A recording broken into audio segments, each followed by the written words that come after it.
Just when you thought the meeting between Donald Trump and Volodymyr Zelensky couldn't get any more embarrassing, well, never put it past a right-wing wonk to push the dignity index to a new low. Welcome back to Occupy Democrats. I'm David Reddish.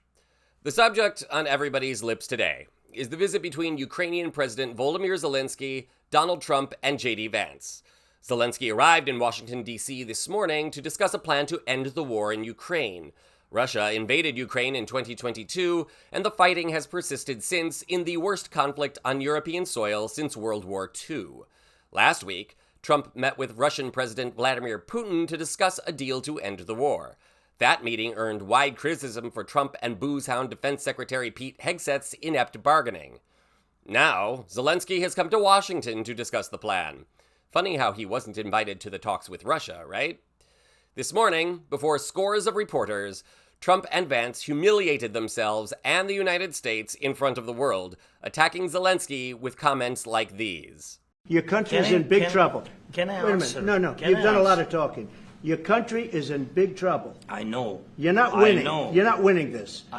You have a damn good chance of coming out okay because of us. Mr. President, we are staying in our country, staying strong from the very beginning of the war. We've been alone, and we are thankful. I said thanks you haven't in been this alone. cabinet, you and haven't not been only alone. in this cabinet. We gave you, through I this said, stupid president, $350 billion. You voted we gave for you your military president. equipment, You and you voted men for are your brave, president. but they had to use our military. Yes. What about if you didn't have You our invited military me. equipment, You invited if me you to didn't speak. have our military equipment, this war would have been over in 2 weeks. Already, the exchange has earned wide discussion, with most of the world embarrassed for Zelensky and the American people. Cameras caught Ukrainian ambassador to the U.S., Oksana Marakova's reaction. But I said to you, I want to see. She is so all of us right now. our people about ceasefire. What? Anyway, also during this meltdown of a meeting, a reporter did his best to try and humiliate Zelensky, perhaps as a means of sucking up to Trump. Brian Glenn, the White House correspondent for Real America's Voice, that's a right-wing fringe media outlet if you're unfamiliar, did his best to try and shame Zelensky over his choice of wardrobe. Zelensky wore traditional Ukrainian military attire to the meeting, as he has since the war began. Zelensky wears it as a means of showing leadership to Ukraine in a time of crisis, and as a sign of solidarity with the troops still in harm's way. Take a look.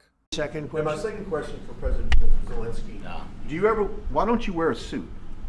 Why don't you wear a suit? You're the highest level in this country's office, and you refuse to wear a suit. Just want to see if do you own a suit? You have problems. A lot of Americans have problems with you not Really? respecting I don't the have dignity of such. this office. I will wear a costume after this war will finish. Okay. Yes, maybe one. Maybe something like this. something like Yes, yours. sir. Yes. That'd be great. Maybe something better. I don't know. We will see. Maybe something cheaper than. Yeah. Thank you. Thank you for. Oh, and check out Marco Rubio's reaction to that exchange. Why don't you wear a suit? You're the highest level in this country's office, and you refuse to wear a suit. Just want to see if do you own a suit?